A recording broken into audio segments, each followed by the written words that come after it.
I thought I'd make another vlog. This will be a little quicker than my previous ones, but I wanted to talk about my experience singing on choir. Uh, as you may have heard me mention before many times, growing up, I grew up in church pretty much, and I've been on small and large choirs throughout the years with all kinds of styles of singing as far as like Christian and spiritual music. I've joined choir in school briefly, things like that. So I've had a range of experience when it comes to different types of choirs, what that relationship was like between myself and the other singers and different directors and their styles of leadership, and it's taught me a lot. It's taught me a lot about my strengths as a singer. It's taught me a lot about my weaknesses and what I like and what I don't like. And I just wanted to share a little bit of insight on what it's like to be on a choir and what my experience has been like. So, and this is just a generalization. I'll try to dabble into specific things, but so mainly I've always sang tenor. Um, I my happy place is baritone tenor. I'm not one of those high tenors that's gonna stay up in the rafters because I just don't. That's not my mojo. I will if I have to, but I'd rather not.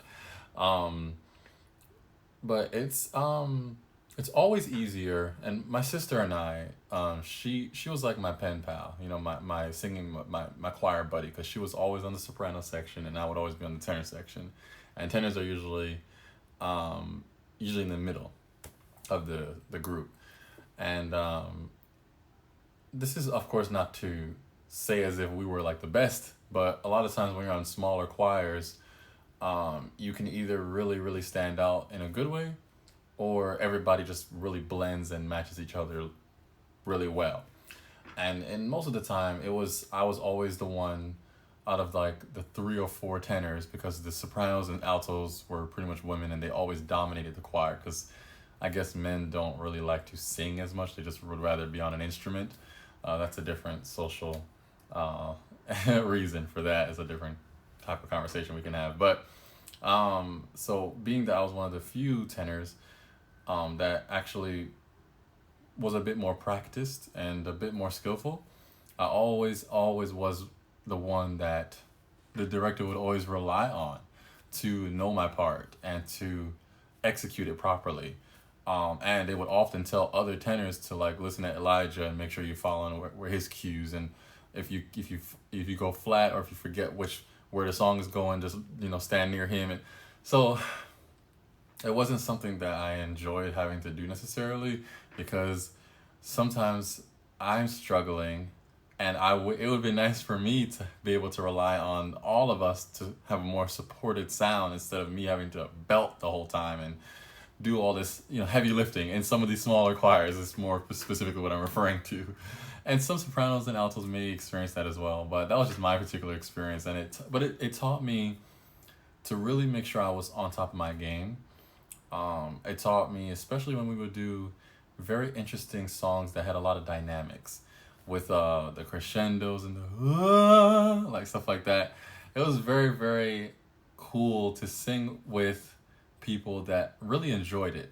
It was growing up on choir where I learned that I prefer to sing with singers. I like to sing with singers, and I mean when I say sing with singers, I mean people that have a passion for it, people that if we were in a dark room and nobody could see us but only could hear us, they would still want to sing. And that's the kind of people I've always longed to be around. People that just have a genuine passion to do it in worship, especially. And of course, that hasn't always been the case. I remember I had this one particular experience years ago at another church I went to, and one of the guys, him and I were actually one of the only tenors on the choir.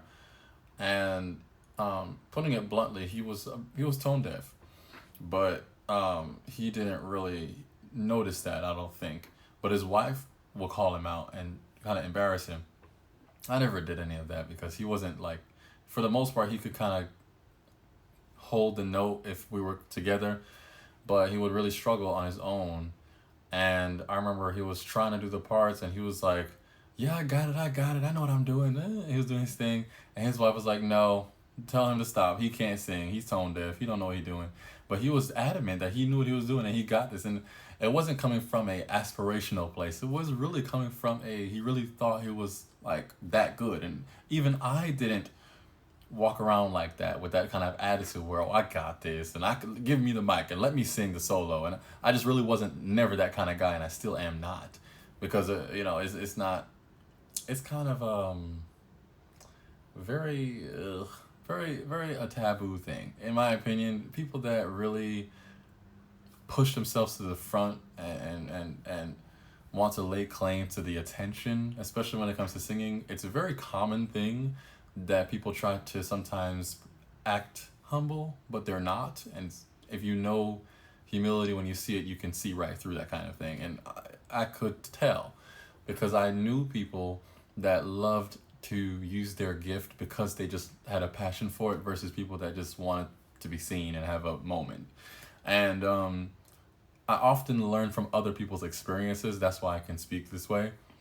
And I just want to share from that story with you. Just make sure that whatever you do, you're being really genuine. Because if I was on choir and I knew that, one, I really don't have a passion to sing, and two, I also don't really want or care about improving my vocal ability and skill, then all I'm doing is actually being a hindrance and blocking the progress of the choir. Because I've also been on choirs where it's like it's kind of obvious that it's not serious for everybody, you know, because the most of the choir would come unrehearsed. I'm talking years ago when I was a child at different churches and things. It would be the same type of thing. Even in school, it would be the same thing that you would see happen on different choirs and different scenarios, because it's just that when it comes to choirs, that's just something that just happens. I don't know why.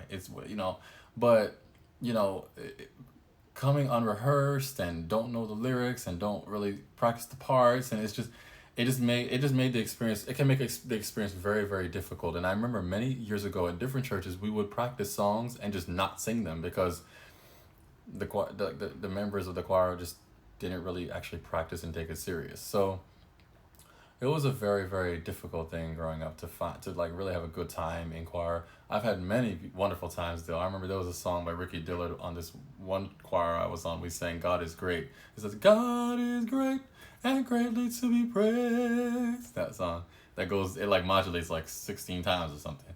But that was a very fun song. It was very difficult because those key changes was insane. And when it comes to the black church, quote unquote, they always want to take you up into the rafters and start off on a high key. That's a different conversation. But yeah. So it was just a very very very fun experience, and it always, I guess I'll say this and be done. Follow your passion, and that's where you shine the brightest. You get what I'm saying? But sometimes we force ourselves into a mold, and then when we step out of the mold, we wonder why we're all bent up out of shape, right? Because the longer you stay in an uncomfortable position that's really not for you, you're forcing your frame to be shaped in a way that it's not meant to, and it will only do harm than good for you and what you're trying to serve. So yeah, I don't know, I just thought it was I talk about my experience a little bit, but it's a very very very wonderful thing when you can use your skills, do it and have a passion. That's how you do what you do and maintain humility.